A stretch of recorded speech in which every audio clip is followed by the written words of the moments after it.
몇 개가 기록이세요? 안 세워봤는데 한 4, 50개 하면 힘들더라고요. 와우. 후지모토가 죽었더라고요. 네? 그 후지모토 겐다. 소식 모를 것 같았어요. 그 사흘 전에 그랬답니다. 요트 사고라고 하는데 사고가 나고 이틀이 지난 후에 근처 해변에서 발견됐다네요. 여기 뉴스에 나왔어요? 아니요. 전에 이력을 살펴보다 보니까 유독 국제대회 결승에서 자주 만나던 선수였더라고요. 그래서 한번 찾아봤더니 3일 전에 그랬다네요. 타이밍이 참 묘했죠. 2번 지고 2번 이겼어요. 승부를 못 낸 채 두 분은 선수 생활을 끝낸 거군요. 개인적으로도 친분이 있으셨나요? 아니요. 국회에 시합하러 갔을 때 호텔 로비로 들어가는데 누가 아는 척을 하더라고요. 난 몰랐거든. 근데 그 친구였어요, 후지모토. 우린 늘 헤드기어를 쓴 채 만났으니까 진짜 얼굴은 잠깐씩밖에 안 마주쳤죠. 죽었구나, 후지모토. 물에 빠져서. 결혼해서 아내가 아이 가졌다는 얘긴 들었는데 안타깝네요.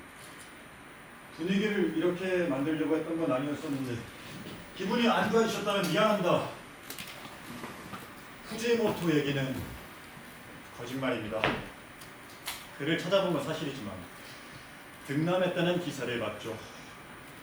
죽음과 삶은 뭐 종이 한 장 차이니까 영 엉뚱한 얘기는 아니죠. 내일은 해산물 시장에 다녀오려고요. 스시 좋아하시면 사올게요. 17살이었어요. 17살에 사람을 죽였어요. 나 살던 시골 그 동네 아저씨였어요. 양조장을 하던 프랭크 아저씨. 원래는 꽤 큰 양조장을 하면서 지역 맥주를 만들었었는데 다 말아먹고 그냥 놀고 먹는 인생이었죠. 술쟁이, 욕쟁이, 동네 사고뭉치였어요. 술만 먹으면 동네 사람들하고 싸움을 벌이고. 아내가 집을 나간 후엔 혼자 지냈는데 점점 더 심해져 갔죠. 보통 땐 얌전한 아저씨였는데 술만 먹으면 그렇게 되더라고요. 동네 사람들이 다 싫어했어요. 죽였어요. 그래서 그날 프랭크 아저씨는 호수에서 낚시를 하고 있었어요. 낚시는 관심 없고 그냥 술만 마신 거지. 낚싯대를 미끼도 안 끼우고 담궈놨으니. 학교 끝나고 집으로 가는데 호수를 지나갔어요. 아저씨는 또 취해 있었고 날 부르더라고요. 존을 불렀어요. 그래서 욕하고 행패를 부렸겠네요. 어린애들한테 정말 잘해줬어요. 아무리 술에 취해도. 나한테 샌드위치 먹고 가라고. 그래서 괜찮아요 그랬더니 맥주라도 한잔 하고 가라는 거예요. 저 술을 못 마셔요 했더니 착한 놈! 금메달 딸 놈! 이러면서 막 웃더군. 그리고는 물가에 서서 오줌을 싸기 시작했어요. 자기 물건을 꺼내놓고 호수에다가 오줌을 싸는데 그게 너무 더러워 보이는 거야. 아니 더럽잖아요. 호수에다가 나도 있는데 고추를 내놓고. 네, 그러네요. 확 밀어버렸어요. 뒤에서 달려들어서 격투기 하는 것처럼 무릎으로 확 차버렸지. 술까지 먹었으니 그대로 물에 빠져 죽었겠군요. 호수가 깊었나 봐요. 딱 죽기 좋을 만큼.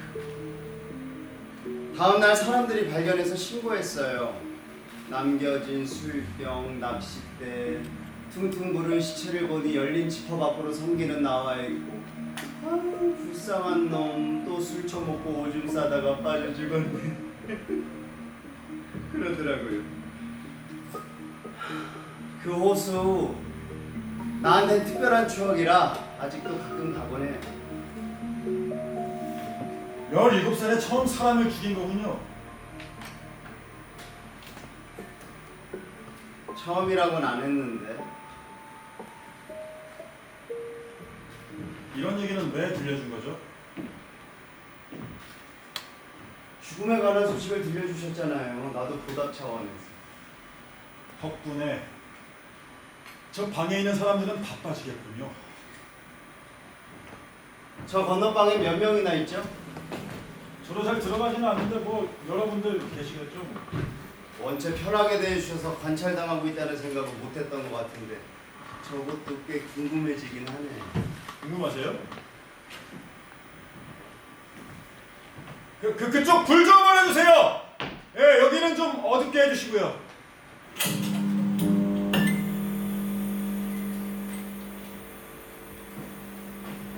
우와, 저렇게 우리를 보고 있는 거구나.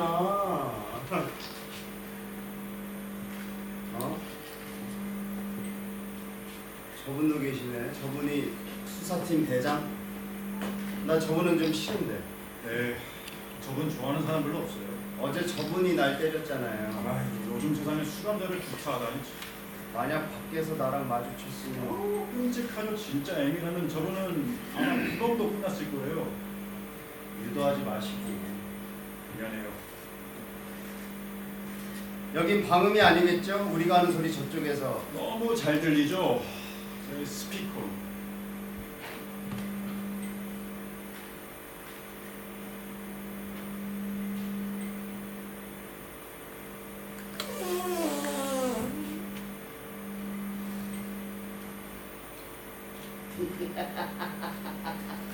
어!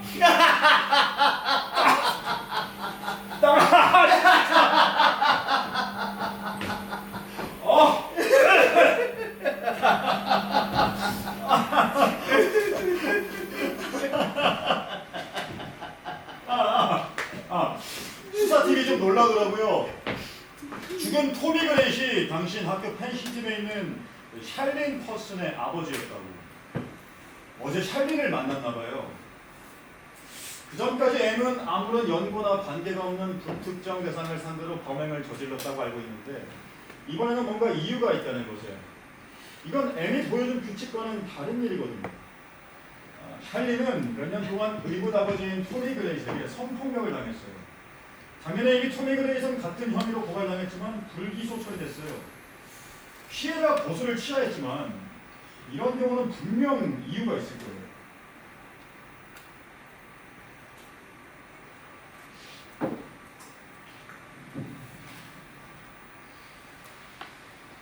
커피 잘 마셨습니다.